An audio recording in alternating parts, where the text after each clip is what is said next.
অসুস্থ হলে 3 দিন ছুটি কাটাইতে যাই, আমরা 3 ঘন্টা আমাদের কাগজ নিয়ে ঘুরতে হয় পায়ে পায়ে দুয়ারে দুয়ারে। আমরা কারো রক্ত চক্ষুকে আর আমরা ভয় পাই না।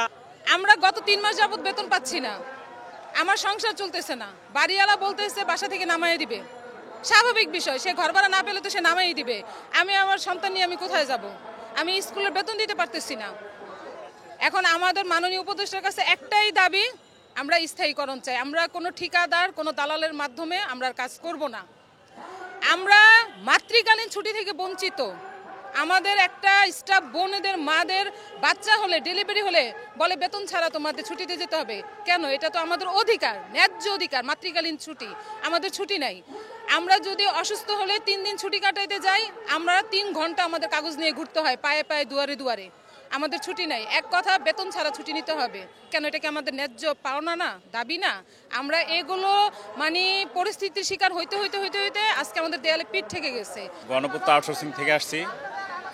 আমাদের ঠিকাদার প্রথা বাতিলের জন্য, মূল ঠিকাদার প্রথা বাতিল করার জন্য আমরা সব জায়গায় অবহেলিত এবং লাঞ্ছিত। আমাদের প্রত্যেক বছর বছর আমাদের চিন্তা করতে হয় যে আমরা বেতন পাবো কিনা, চাকরি থাকবে কিনা।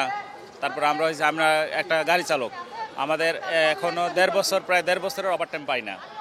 তো এই মানে সব জায়গায় আমরা অবহেলিত। এবং আমরা গতকালকে আমাদের ডিপার্টমেন্ট থেকে খেলা হয়েছে, ওখানে ডাইরেক্ট বলে দিছে আউটসোর্সিংয়ের কর্মচারীরা যেন না ঢুকে। তাহলে আমরা তো বৈষম্য শিকার হচ্ছি।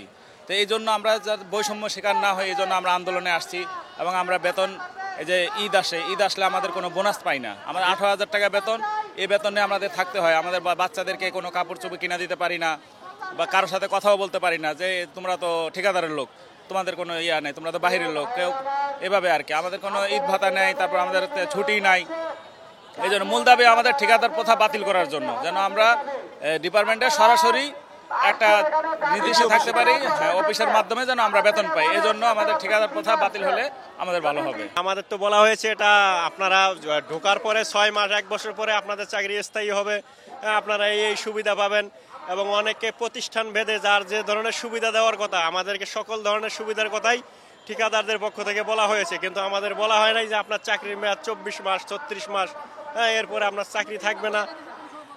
জি, আমরা অনেক সময় তাদের সাথে আমাদের যে একটা দূরত্ব এখন এই প্রতিনিয়ত বাড়তেছে, এবং তারা আমাদের হুমকি দামকি করতেছে। আমরা আন্দোলনে আসলে আমাদের সমস্ত চাকরি যারা আছে সারা বাংলাদেশে তাদের আওতায় সকলকে চাকরিচ্যুত করা হবে। কিন্তু আমরা এই বাংলাদেশে এই সময়ে দাঁড়িয়ে আমরা কারো রক্ত চক্ষুকে আর আমরা ভয় পাই না। আমরা সকল বাধা উপেক্ষা করে আমাদের আজকে এই কর্মসূচি, এই শহীদ মিনারে আমরা এখানে অবস্থান নিয়েছি।